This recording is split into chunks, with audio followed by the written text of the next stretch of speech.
Okay, hello.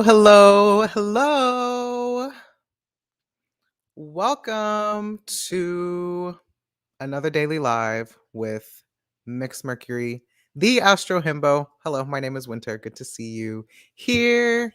Hey, Samaje. Hey, bestie. Please, I would love to know who is in the chat today. Please say hello. Just let me know that you're here. I see we got 4 people tuned in right now. Welcome in. Um, I have a topic for today, and I would like to talk about the eighth house. The eighth house is very controversial, especially in astrology. It's known as one of the more difficult houses in a chart. I'm an eighth house native myself. I have the sun and Mercury there in Capricorn, which means I have Gemini rising.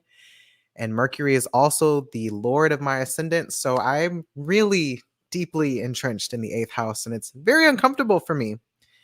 So if you have any planets in the eighth house in your sidereal birth chart, but if you just so happen to only know your tropical chart and this resonates with you, or you have planets in maybe the seventh house in your tropical chart, um, this might land for you too. We'll see.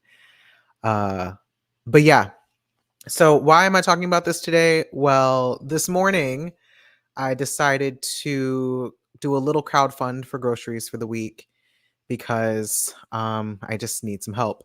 And that made me really uncomfortable. It's not the first time that I've crowdfunded for something, but for some reason in this particular moment in time where I have the eighth house rising in my lunar return for the month, it felt it felt a little edgy, but I was like, let me just see what happens, put myself out there. And this crowdfund was met pretty quickly.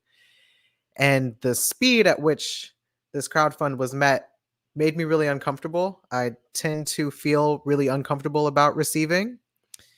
And so I was like, okay, well, the need was met. Anything over the need, I'm going to block, or I'm not going to accept, just because I know there are other people, especially on the timeline, who need it way more than I probably do. So please send your donations to them.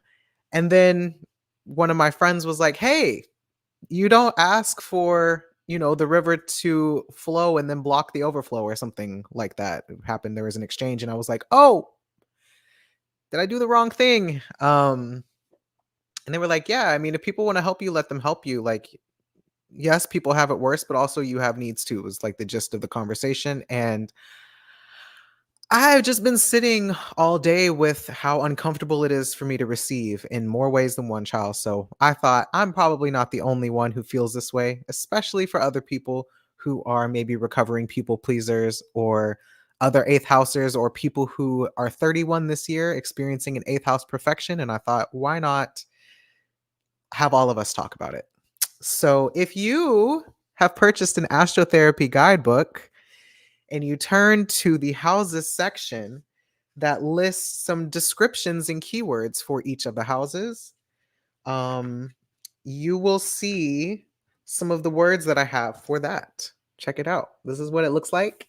Designed by my wonderful business partner, Emilia. Um, the eighth house, I have in quotes right underneath it, I have. I have. And then I also have some other keywords, and I keep it short for this guidebook.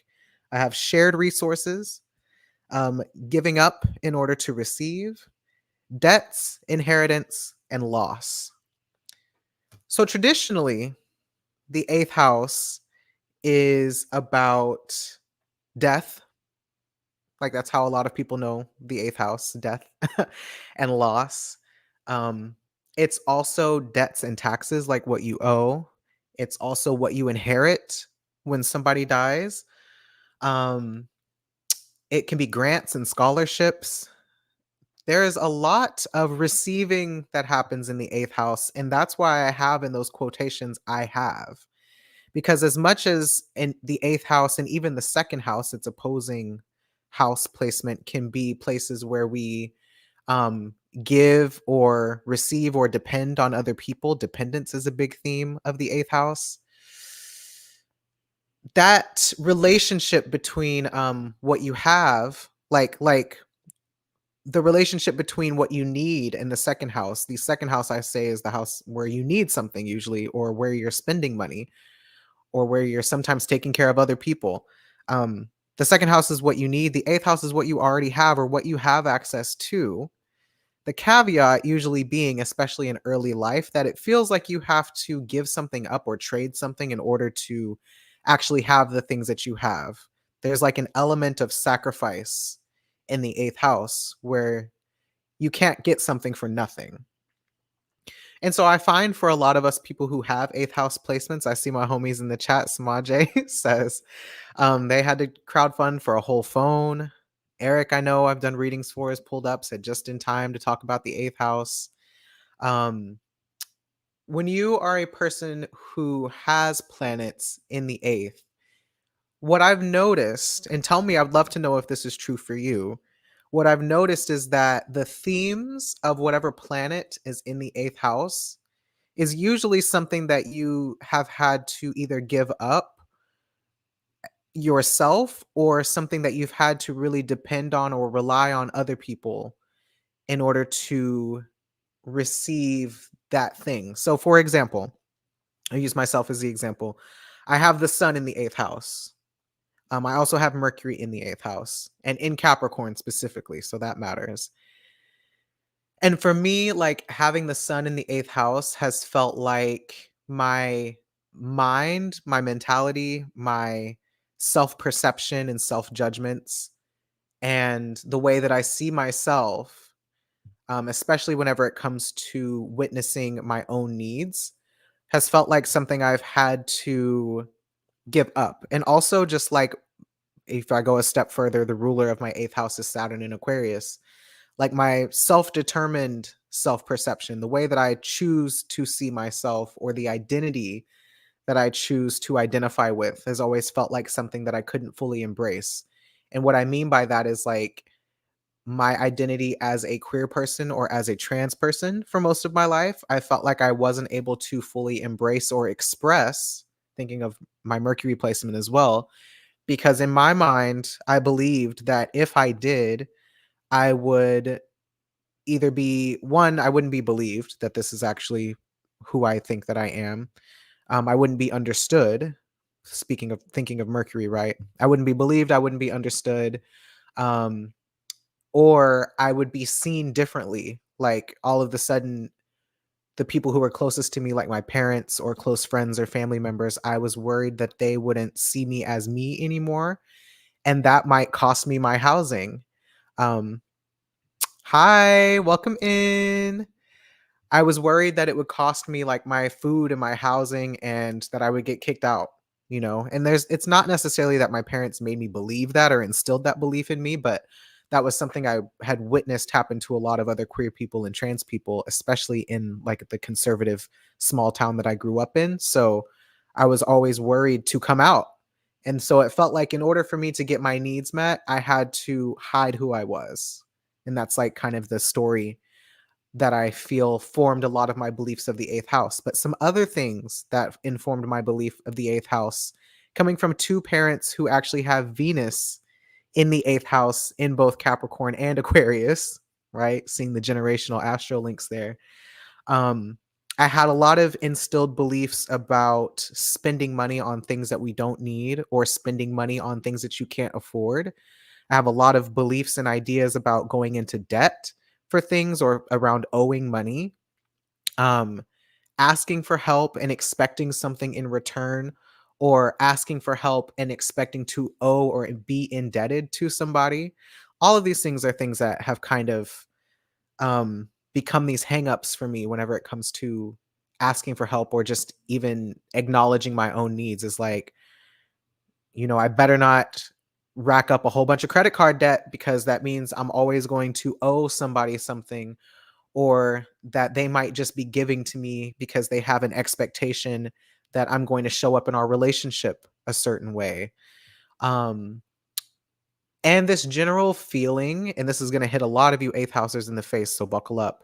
Um, one thing about eighth house placements and having access to other people's money, other people's resources is feeling like a burden.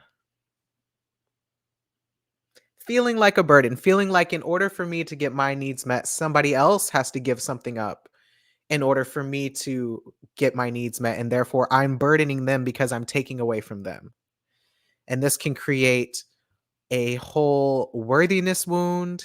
This can create wounds around feeling good enough. This can feel wounds around, um, this can create wounds around like whether your needs are valid or necessary or um I don't know. It can just create a lot of different things. I'm curious for y'all, like how those wounds show up for you. I see Eric has said they're definitely resonating with this, and religion being a big piece of it. Absolutely. I definitely grew up in a very Christian family dynamic where tithing was very important, giving X amount of your paycheck to the church um, as a way to show dedication to the Lord and to give back to the church. Um, and even just like giving glory to God always and stuff like that. Like there's a lot of giving up to other people, and I appreciate this. That's always great to hear people have courage to show they're a real person. One thing about me, I'm a real person, unfortunately. I'm not perfect.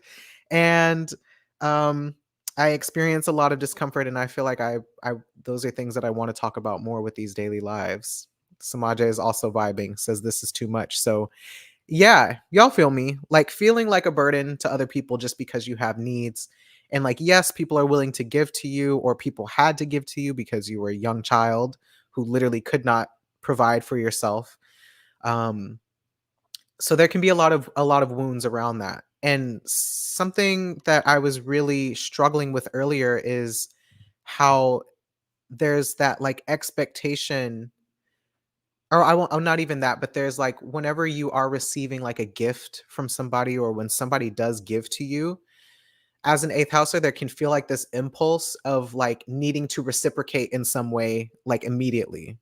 Like, oh, I have to give something back. Otherwise, I'm going to get caught up in some kind of, for me, like power dynamic or control dynamic where if I don't reciprocate in some kind of a way, or worse, if people, let's say, invest in me, I'm an astrologer and a coach, right? If people invest in me and my services and they're not satisfied with the service that I've given them, then I'm going to feel like I owe them a refund, or let me just do it for free. Let me give you a discount. Like there's this immediate need to just like give something up and give something back. And it's like, whoa, hold on. What's going on? Like, why must I bleed out constantly to prove that my needs deserve to be met? And then I had another thought too that was like, around classism and poverty and poor people, and this idea that like poor people don't deserve luxury or don't deserve comfort came in too out of left field of like, unless you are laboring and toiling and sacrificing your time and energy for some corporation who's willing to pay you a six-figure salary, that you're not worthy of the things that you need. And in fact, you're going to have to forego certain needs or withhold from yourself. This, a lot of this is me with my own eighth house sun in Capricorn, like these themes of material needs and withholding and ignoring your needs and stuff like that, right? A lot of that informs my experience of the eighth house and with asking for my needs to get met. It turns into this weird competitive thing that if I receive something, I'm taking away from somebody else, or if I have needs, but somebody else has it worse than me. Child, don't let me find out somebody is struggling worse than me. I won't say a word. I will keep my needs to myself. I will ignore whatever it is that is bothering me, the pain that I'm experiencing, the hunger that I'm feeling, if I know that it's going to set somebody else back, or if it's going to disrupt somebody else's comfort or whatever it is for them to show up and give me what I need. And what like what a way to live.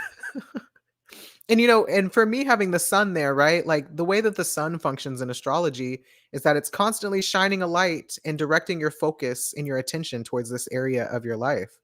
So if you other people who might have the sun in the eighth house, like, do you also experience constantly thinking about your debts or constantly thinking about what you owe somebody or constantly thinking about how you can't ask for what you need because if you do, it's getting in the way of what somebody else needs. Like, do y'all experience that too? Um, ooh, is it Isha or Aisha?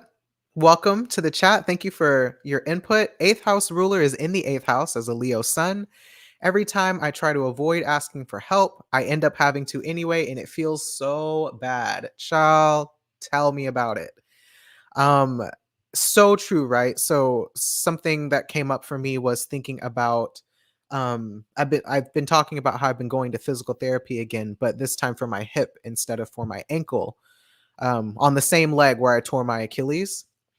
And what's ironic is that I got a foot injury in high school when I was a basketball player, stress fracture that I think never fully healed and therefore created some issues with like my walking gait and just my relationship to my left leg in general to where I think that eventually led to knee issues which led to hip issues and all of these connected issues eventually led to me tearing my Achilles last summer and I ended up having to have surgery on it and then having surgery obviously wasn't cheap. So that created more debts, which created more need, which created me needing to live with my parents and then get an in person job instead of just working as an entrepreneur. Um, Ignoring that problem in the first place led to a series of much more expensive problems. And so now I'm trying to be more proactive and go to physical therapy and pay the physical therapy fee up front, which is just going to my credit card, eighth house again, and um, doing that as a preventative measure, one, by acknowledging the pain that I feel in my hip all the time and how that creates other issues, um, and trying to prevent having to have, I don't know, a hip replacement whenever I'm 60 or 50 or 70 or whatever, which is a much bigger issue than if I were to just deal with it up front before I have a major injury, right? So, um, it's like investing in myself in that way. Or like a couple of weeks ago, I had to get a filling on a cracked tooth in order to prevent having to either get a crown or a root canal later, which would be again much more painful, much more expensive later. So yeah, sometimes like we were talking about, asking for help up front can alleviate or prevent you from having to deal with worse problems later on that if you just ask for help up front. And then Eric is also saying um, when you don't ask for help, then you're trying to do shit by yourself. And thank you for saying this because this was the next thing I wanted to talk about was how, especially for those of us with Capricorn placements, those of us with heavy Mars placements or Aries and Scorpio placements, Aquarius placements, like really thinking about Saturn and Mars here and how we tend to deal with a lot of hyper independence, right? Like we don't want to have to depend on other people for anything. We want to know that we can do it. We want to feel like we're capable of doing something, or we just have experienced so much neglect or abuse or whatever it is that asking for help sometimes feels more dangerous than just doing it ourselves.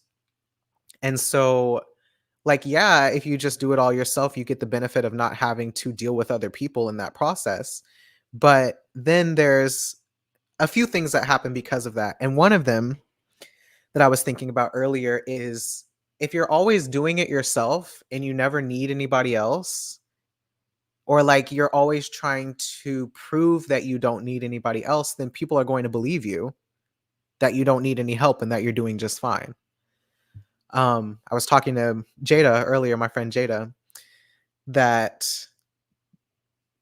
I I feel like people it's like a double-edged sword because I feel like people do see me as someone who's really capable and competent and who has it all together, like I'm paying my bills, I'm, drive a car and, whatever, like I have all of these things that on the outside it looks like I'm doing fine and I got it all together and I must not need much help.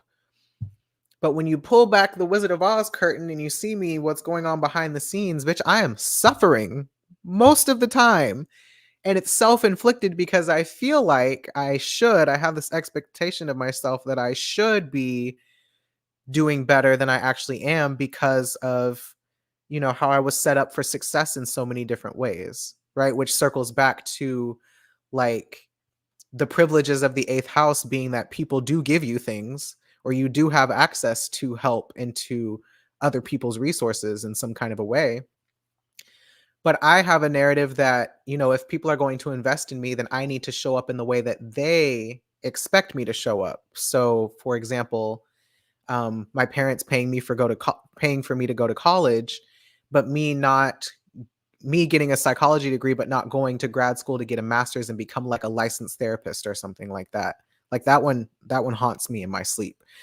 And the fact that I've chosen the self-determined route to create my own practice as an astrotherapist, which is unconventional to say the least, but still requires me to use my degree.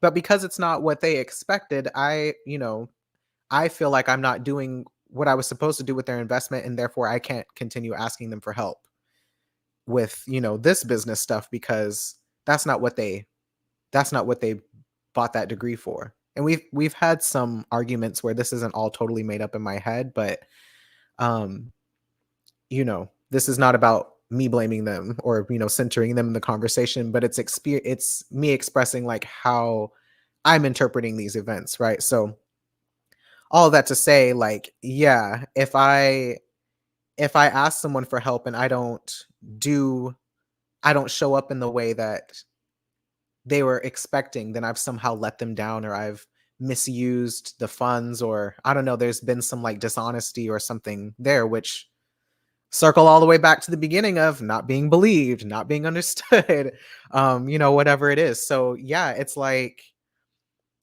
I go the hyper independent route of not asking for help or not letting people help me, not receiving the help that I ask for, or just not allowing myself to receive in the first place.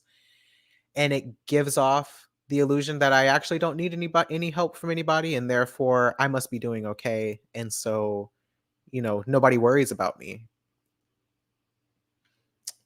And then that goes on for so long that now I form a bunch of narratives around that, like because of whatever formative experiences taught me that if I ask for help, nobody's coming. Now I've like created an internal pattern where I've assumed that if I were to ask for help, nobody's coming. So let me not even ask. How many of you other cardinal motherfuckers with cardinal ruled eighth house placements, or your cardinal stuff is related to the eighth house, you've already decided that nobody's coming anyway, so let me not even ask, let me not even incur the debt in the first place, because Lord knows, like, the last thing I want to do is owe somebody, and now they have control over me, or now they can manipulate me, or now I'm indebted to them in a way that I've lost and given up my autonomy. Child, please. Let me see what's going on in this chat. Samaje says Jupiter and Saturn in Taurus in the eighth house, and I had to forego my interpretation of reality in order to keep peace and belong. Woo! Talk about it.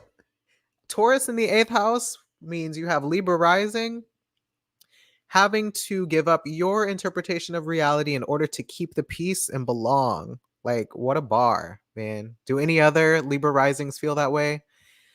That you're having to appease everybody else, and that you're having to um, please everybody else and kind of put your needs last in order to be able to receive in the eighth house. That was a good one. Thank you.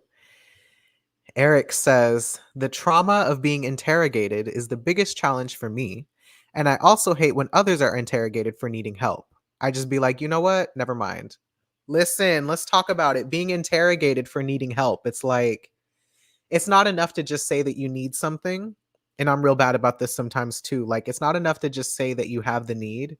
Now you have to like over explain and justify and give all of these reasons why and what you plan to do if you were to ask for what you need. Like, just expecting that somebody is going to be skeptical or suspicious of like, well, why do you need that?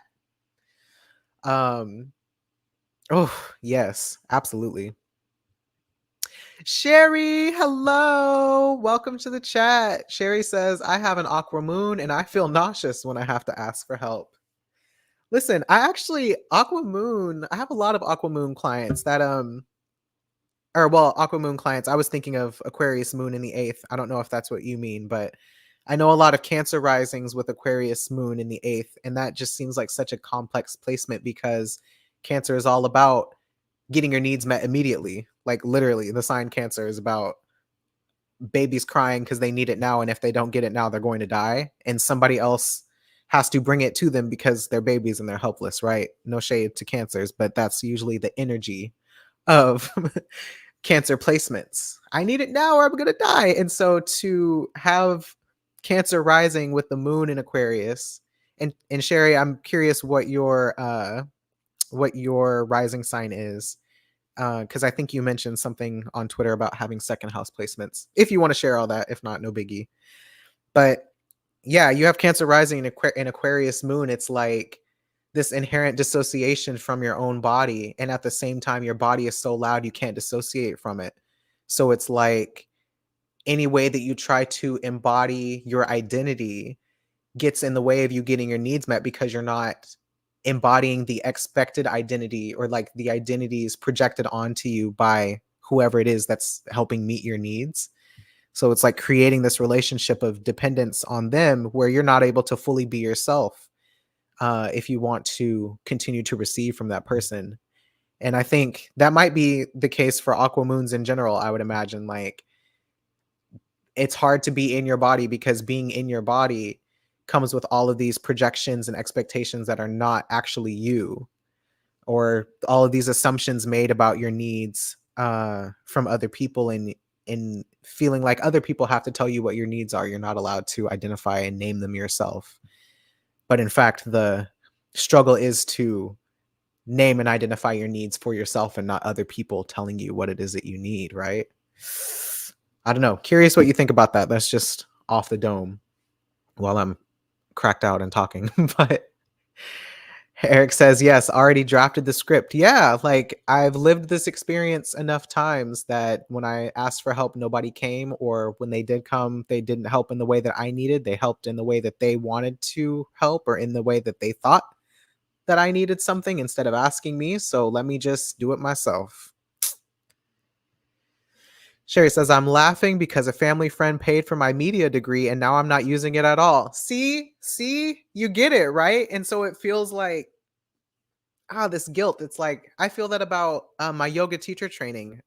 Some people, I believe I got around $200 of donations or something like that towards my yoga teacher training. And the studio gave me a big discount because they wanted me to do it. They thought I was a good fit for it and thought that because I was so devoted to my practice at the time and I was, trying to be in management, that they wanted to invest in me to do this training.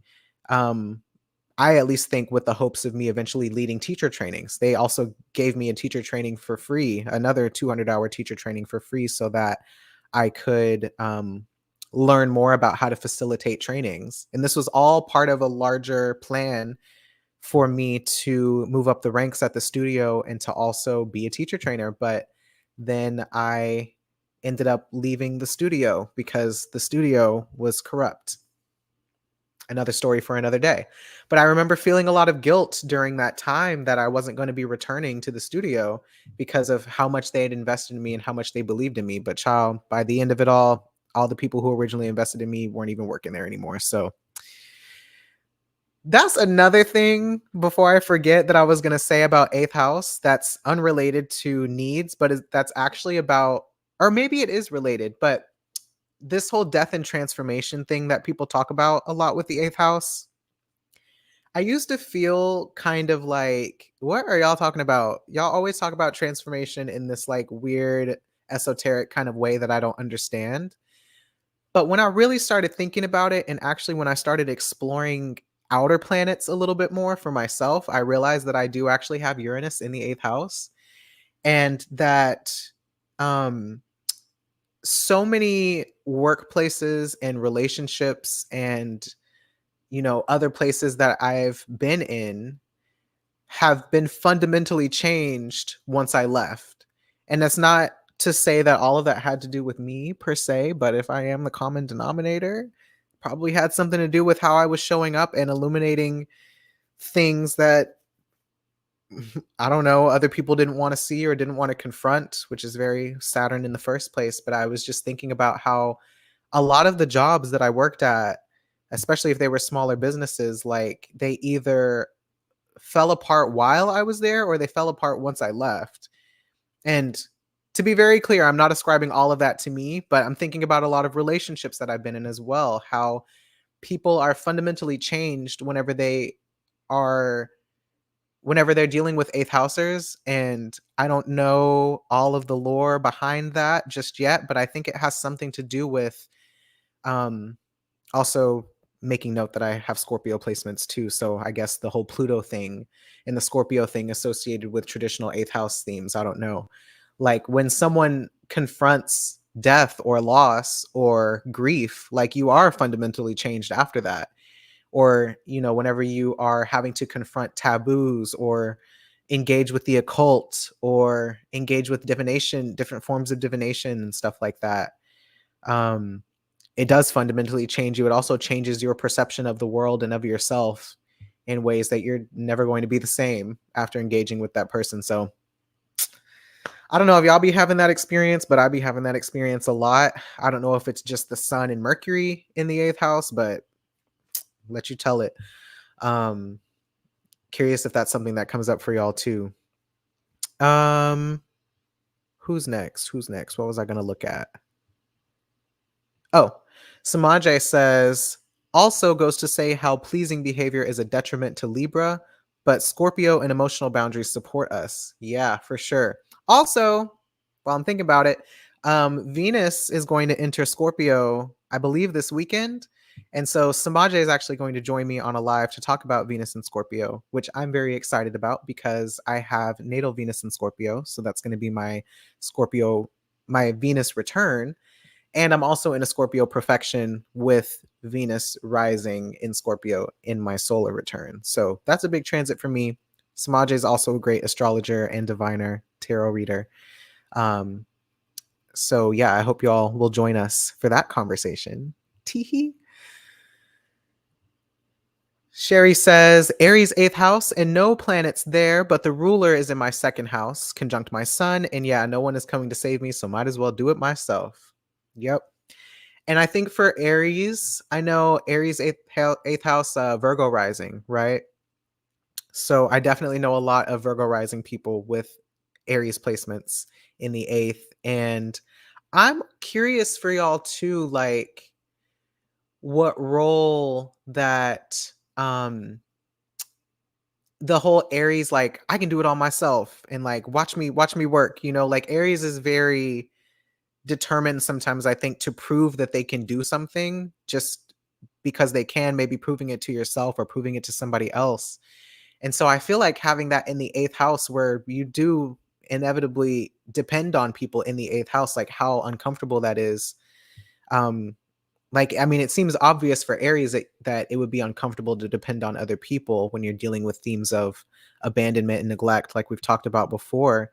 But how for Virgo rising and these questions around certainty and uncertainty, but also people lying and misinforming you, and also learning how to trust yourself or learning how to make decisions for yourself too, because Aries can be a very decisive placement. So having that in the eighth as a Virgo rising person, like how does that influence your ability to make decisions for yourself or um, to make choices and just kind of deal with the consequences that come with those choices, or rather dealing with the impact that your decisions have on other people and stuff like that. I don't know. Throwing a lot of stuff out there at the wall because I'm curious. I kind of hear that narrative come up a lot for um, Virgos with Aries placements or just having Aries in the eighth house in general, even though I know you said your ruler is in the second house.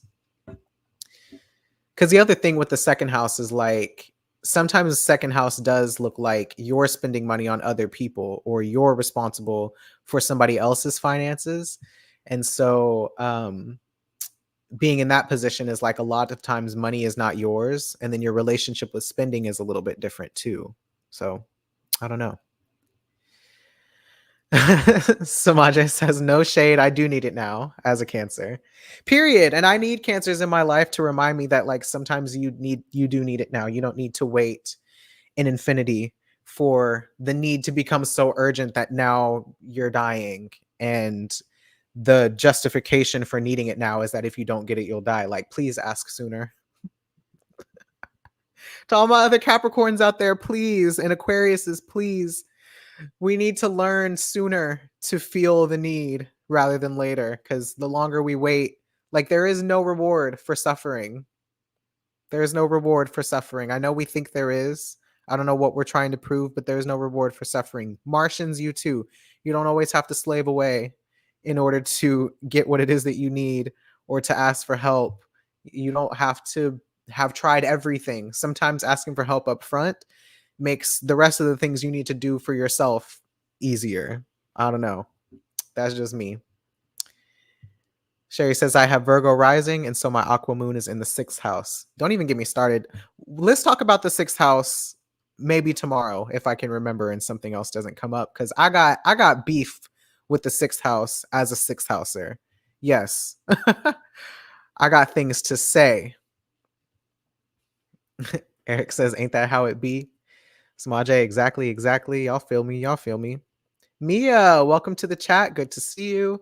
Mia says, similar situation has come up for me, and I have Venus and Mercury in the 8th house in sidereal Capricorn. I feel like, so my mom has this placement, and I know some other people who have Venus in Capricorn in general, but also in the 8th house. And that seems like such a tough placement sometimes, just in the sense that, like, I don't know, like, you almost have to, I don't know, does it feel like there's an obligation to give in order to receive just in general? Like like withholding from yourself in order to maintain a connection with somebody else, right? Even if that's just emotionally withholding your needs or your feelings or whatever in order to maintain a connection. Um and I wonder what like maintaining connections or acceptance even and approval by being really resourceful with your needs or being really resourceful with the things that you do have, how that how helping people maybe even be more resourceful with their things that they have is a way that helps you maintain relationships or connection. I don't know. Language there is kind of fuzzy again because it's just off the top of my head, but I wonder about that a lot for that particular placement, a how you can also get what you need, um, how you can also get what you need while maintaining connection without having to like constantly withhold or take up emotional space in your relationships. That's the thing, taking up emotional space. Because that's very hard for us Capricorn people. Like, we would rather keep it to ourselves and be everybody else's parent, be the adult in the room, the quote mature one in the room, which really just looks like being repressed most of the time. So, what happens? Our way of relinquishing control looks like sometimes just throwing the temper tantrum, the bitch fit, crying where people can see us and letting them coddle us. This is very uncomfortable, but healing to the inner child sometimes.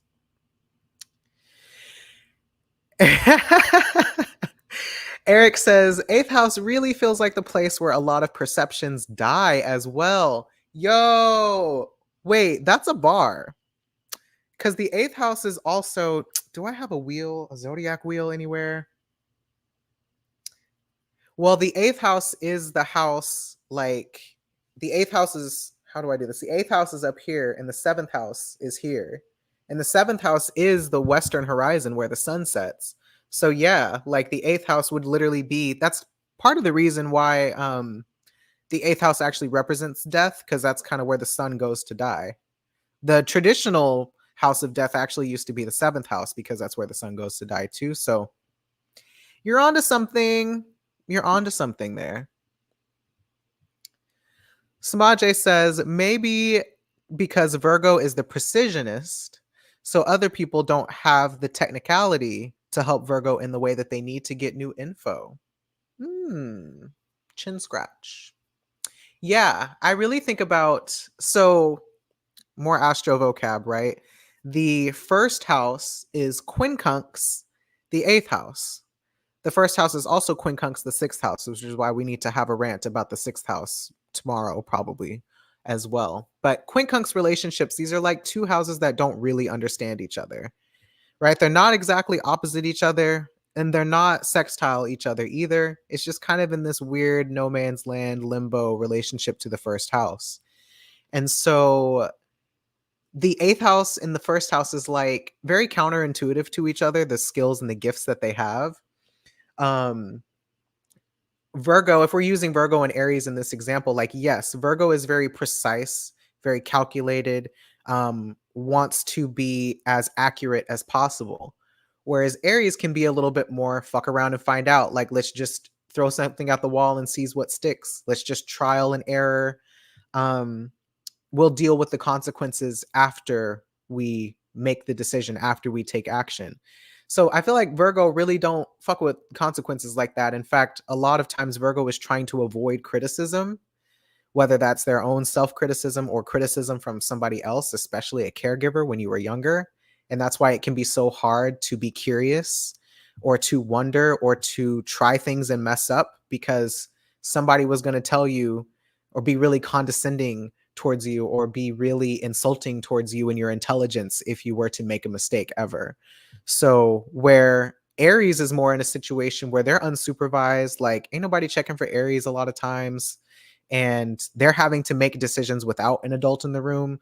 So there's not really somebody around to kind of get on their ass if they make a mistake, or to um like insult their intelligence or whatever it is. They're having to make a decision, otherwise no decision will be made.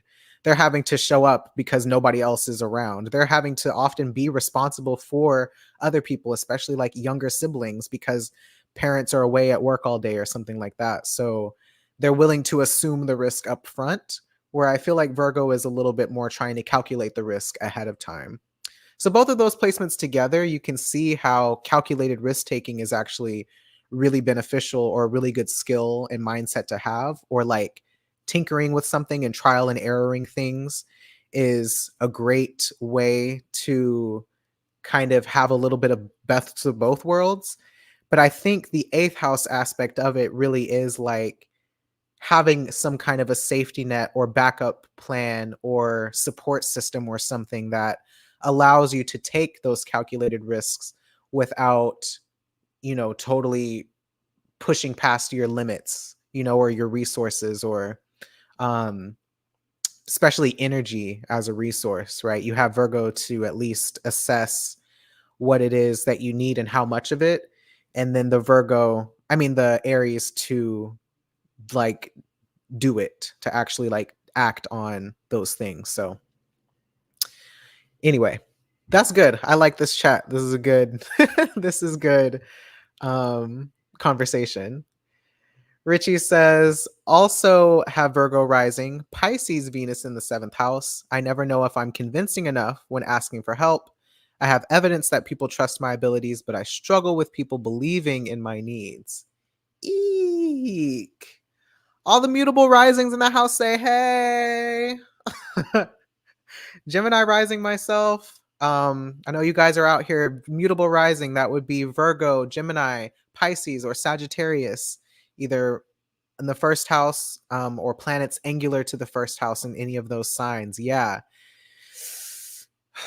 I think, man, like we really do struggle to trust our own needs, whatever the placement is. It's like we really struggle to see ourselves in that way. Let me move this down a little bit, child. I'm over here hiding behind y'all's comments and shit.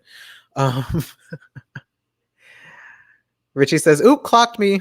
Waiting to die until asking for help is not it. Just ask sooner rather than you anticipating the response. Yeah. And I would imagine too, with Pisces Venus in the seventh house, that there's a lot of trying to anticipate other people's needs in order to maintain relationships, and like that being either an expectation of you or a way that a role that you played in your upbringing, right, for a long time, was that reinforced you being able to get your needs met, or at least reinforced a narrative that you have around getting your needs met. Don't even get me started on seventh house placements too. Like the things that we disown and project on other people as a way to confront that within ourselves. I would be very curious about the ways that you potentially make assumptions about what other people need or what other people want from you, and the difference that asking a question could make. Not to call you out, but Mia says yes. Feels like I can't be my true self. Yes. Hello, Kay. Good to see you. At least I think that's Kay. Good to see you in the chat. Sorry you're catching strays, babe. Smaje said Eric doing math and shit. Yeah, y'all going off in the chat. We love to see it. Libra is also natal seventh house, which is the sun's fall. Yeah, if you're thinking about the natural houses, natural house rulers. I don't really subscribe to that, but I can see the logic of it. And if Aries is the natural first house and Libra as the natural seventh house, it is true. The sun is exalted in Aries and is in detriment. Is it in fall or is it detriment? I thought sun in Aquarius was the sun in fall, and then sun in Libra was detriment. Is that right? I always get those mixed up, so please correct me. Yeah, natural, not natal. Olivia said, "Yikes! Perfect timing for me to join." I don't know what I said, but welcome in. It always works out that way, doesn't it? Eric says, "You read my Aries house just now." Yes, yes, yes. Sherry says, "We need a support group for sixth housers. Please pray for us, everyone." Listen, IBS gang. Tummy trouble support group. Hello. All the bad bitches got sixth house placements and stomach problems. Let me hear about it. Fourth house girls too with stomach problems, but sometimes you just need a probiotic and a break, okay? Hey, Mia says Gemini rising and moon first house. Me too, twin. Hey, twin. All four of us in the room, child. Four of us, all eight of us in the room. You're four people in my four first house placements. We all hanging out. Because, Gemini rising, two personalities. Gemini moon, two more personalities. It'd be a lot of us hanging out in here. Lots of different voices. Mia says to Richie, a lesson. But Richard is correct. It's better to ask for help instead of suffering. And you can tell me that as many times as you want, and I still will find myself suffering on the front end until I've convinced myself through some long line of logic that my needs are valid, and so let me ask for help. I don't remember what I was listening to the other day.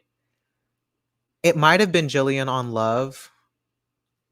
It might have been one of my other relationship podcasts, but somebody was talking about people who have a belief that being in a relationship is a burden, or what did she say? I think it was Jillian on Love, and she was talking about like 3 reasons why someone might struggle to be in a relationship. Hold on, let me pull up the podcast and see which one it was that I was listening to. Because I didn't finish it yet, because she was talking some good shit and I was not paying attention fully. It was people who fear abandonment. 3 unconscious beliefs that cause unhealthy relationship. Hold on. 3 unconscious beliefs that cause unhealthy relationship. Come on, tell me the full. I'm waiting for it to scroll across the screen. Oh, that cause unhealthy relationships. And I want to say one of them was like this belief that relationships are a burden, whether that's like you being in a relationship is a burden to the other people, or other people's needs are a burden to you, or I don't know, something along those lines. And it might not have even been that episode. It might have been a different one, but what I understood from that concept was that like when you were a child, your needs were made into being a burden, Um, you know what? It might have been her interview with Esther Perel. Esther Perel. That was a really good episode, actually. If you want to listen to Esther Perel on the Jillian on Love podcast, that was like the week before last episode that they did together. And I think they might have been talking about it. Either way, this idea that like being in a relationship is burdensome, especially for people who are more autonomy focused, who feel like being in a relationship can be stifling, or if they were raised, I think it was that if they were raised in like a childhood dynamic where they were responsible for younger siblings or something like that. And so they were never allowed to focus on their own needs, or they were never allowed to make decisions for themselves because they were making decisions for everybody else. And so there's this underlying unconscious fear that like being in a relationship with other people implies that you are responsible for their needs in the way that like you aren't allowed, like your needs aren't also allowed to exist in the relationship. And so it creates this conundrum where, like, yes, maybe you really love and care about this person, but you have this belief that in order to care about them, you have to ignore yourself. And so there's this struggle of like, when a partner expresses needs, you're automatically assuming that you have to like take care of them in the same way that you had to take care of your siblings, or that you had to take care of a parent who had addiction problems, right? Or something like that, that you had to be a caretaker. That's what it was. You had to be a caretaker for your partner instead of being in collaboration around meeting each other's needs relationally. And so when you have this belief that you have to be the caretaker, that does usually mean that you are caring for somebody else. They're not really reciprocating. And that's not what a relationship, like a relationship dynamic really should be in the romantic sense, I guess, or in the friendship sense, or whatever it is. Like, one thing I'm gonna just say, like, let's just get it all real straight, that to be in relationship and to be in um community with other people means that you are going to be burdened by their needs.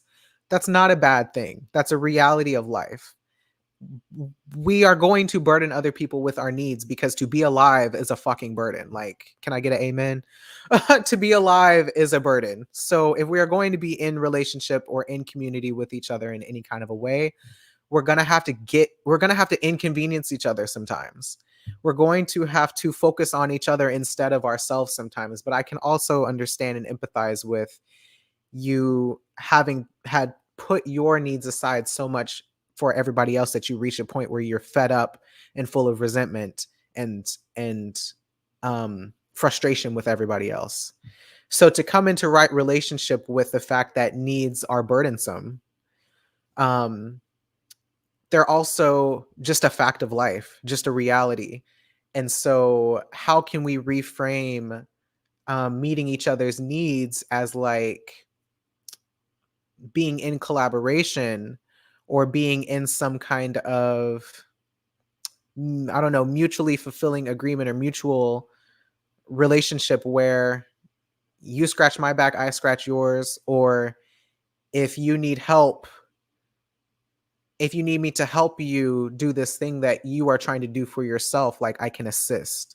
But it doesn't have to mean that only one person's needs are allowed to exist in the relationship at one time. That's definitely something that I've believed a lot. And so if I perceived that the person in my relationship dynamic had higher needs in some kind of a way than I did, one, that says a lot about me because I probably unconsciously in some kind of a way like to be needed. I probably like to be needed to some extent. And so being able to show up for my partner in a way that they depend on me makes me feel good and worthy and valid, right? That's a fair unconscious thing that I probably have going on. So I probably seek out partners who I perceive as needy. And it's not even about perceiving the partner as needy so much as it is I'm trying to get in touch with my own neediness through that partner. So, hello, me with people who have Venus in Cancer. I have a lot of, not a lot, I have had two partners back to back who had Venus in Cancer. and also have friends with Venus in Cancer, or, other people in my life with Cancer placements in general, Cancer rising, Cancer moons, whatever it is, because them being willing to express their neediness or whatever it is towards me allows me to come in contact with the neediness that I have repressed as a Capricorn person. So it benefits me to be in relationships with those people, even though it's porque a little bit triggering for me sometimes, but um, that's how projection works, right? And usually those people are going to be attracted to me because I seem like the adult who has it all together and is in control of my emotions or whatever. I don't know. I don't know why y'all are attracted to me. You can tell me in the chat if you'd like. But yeah, I think the attraction to Capricorn, as much as people don't like to admit they're attracted to Capricorns,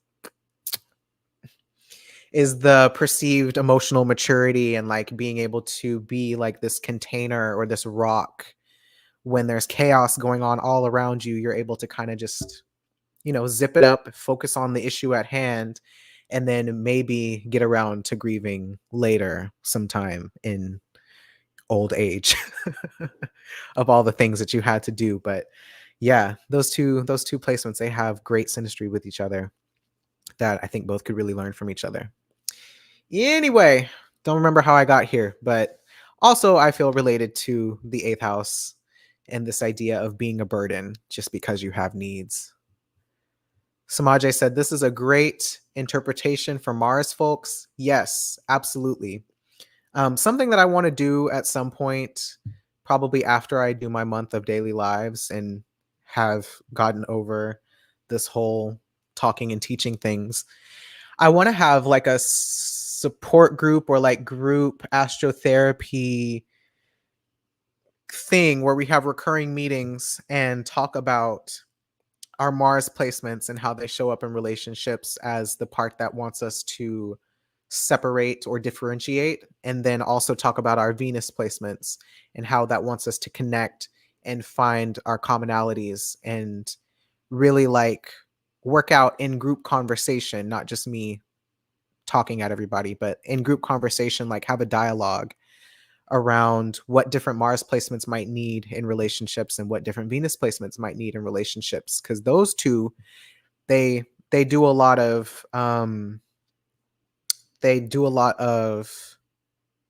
cycling back and forth between closeness and separation.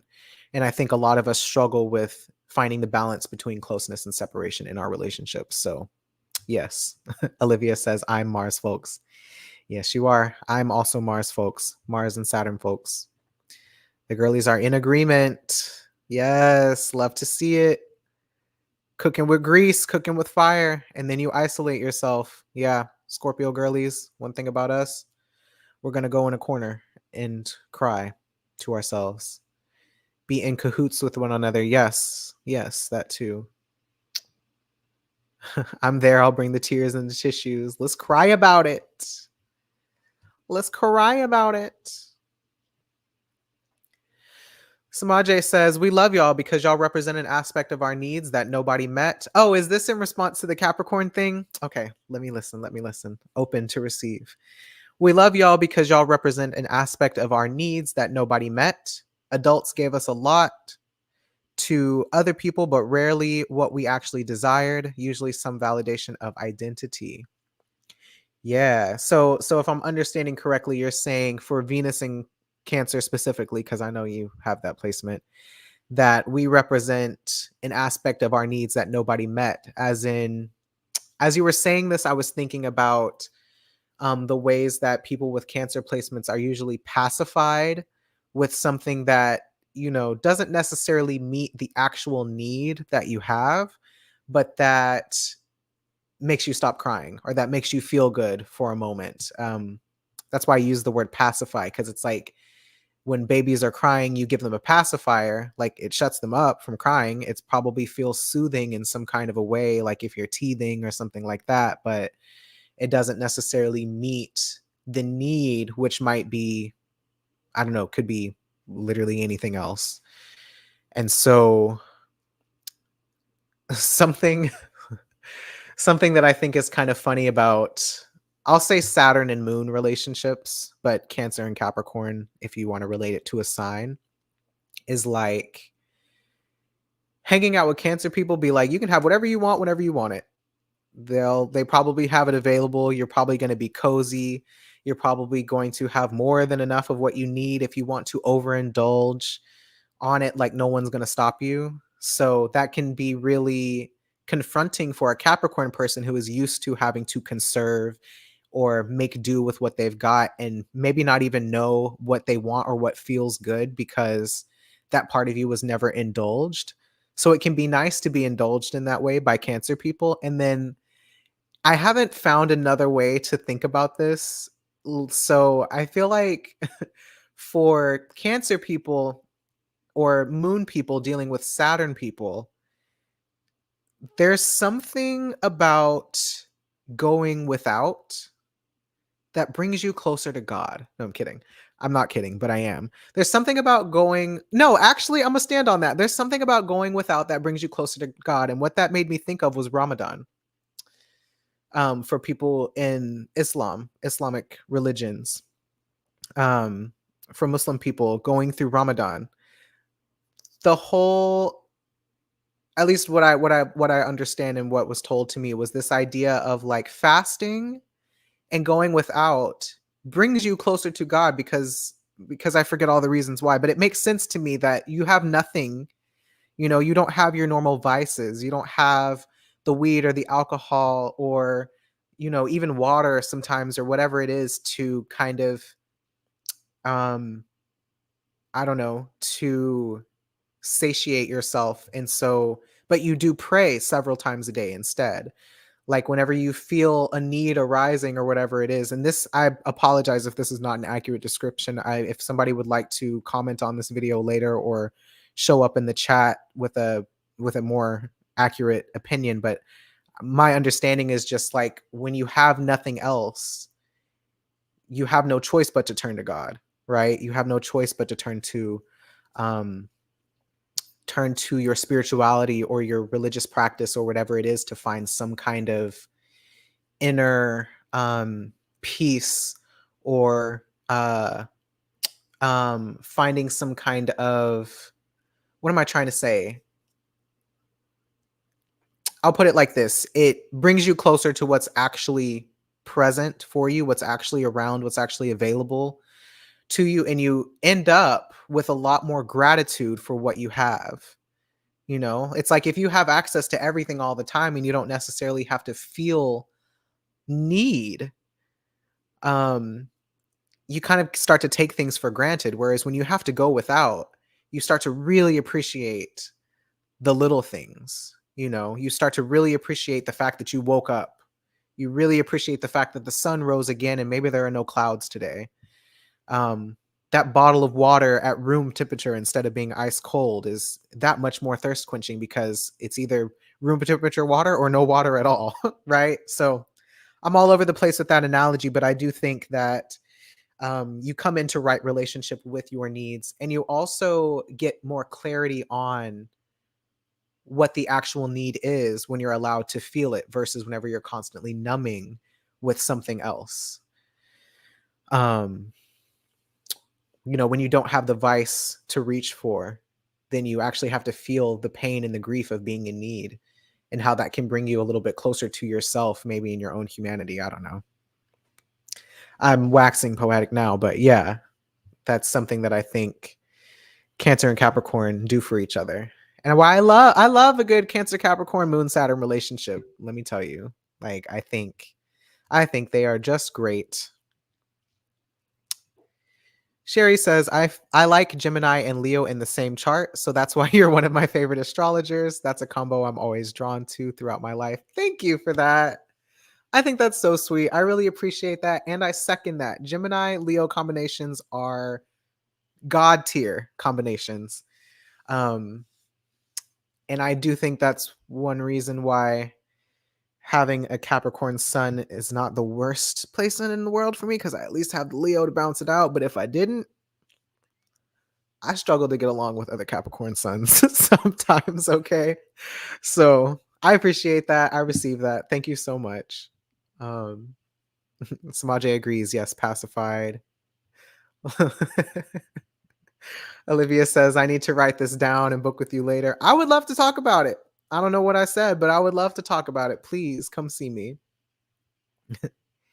Eric says, a declutter of the spirit, if you will. I like that. I think that's good too. I think fasting, even though I deal with a lot of eating disorder type stuff, I think fasting or taking tolerance breaks from things is a really good practice to have because, yeah, sometimes you can get a little too, I mean, we're talking about dependence. You can be a little too dependent on that thing for regulation. And it's good to have multiple ways to regulate yourself in case that thing isn't available. But yeah, there's just something really refreshing about going without sometimes certain things, not essential needs. But, you know, if your religion calls for it and it does bring you closer to yourself and the people around you and God, whoever that is for you, like I stand, I understand, I support.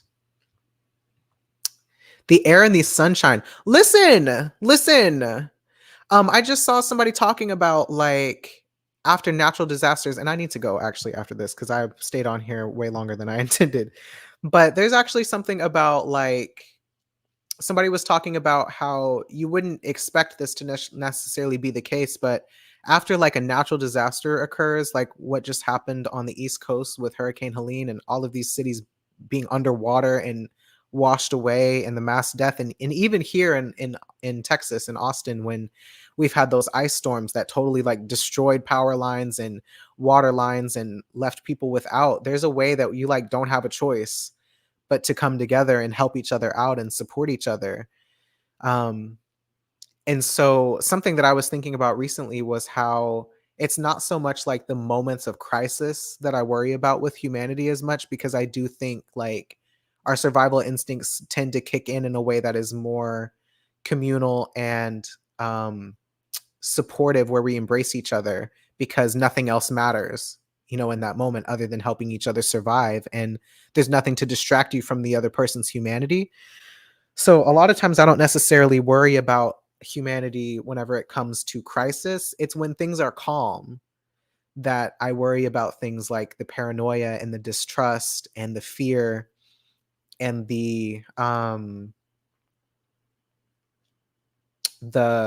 I don't know, the scarcity mindset, I guess. Especially like with capitalism where we do have that scarcity mindset ingrained in us in this competitive mindset. So, I mean, I think it can definitely be the case in times of crisis where people are competing for resources, but it's usually in the times like before the pandemic actually got here and people were feeling the impacts of it that everyone was running to hoard toilet paper, you know, or the times like now where we find out there's a strike and we might not have the things that we need that everyone gets into the hoarding mindset and like I'm going to get mine before you get yours type thing. It's like when people are actually in need, it seems like we're more willing to give. I think they called it disaster compassion.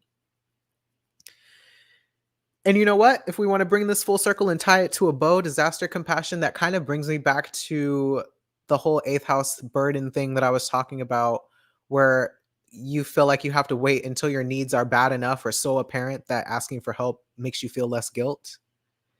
Maybe that's part of it too. Who knows? I'm very curious for us in the US, when we do get planets in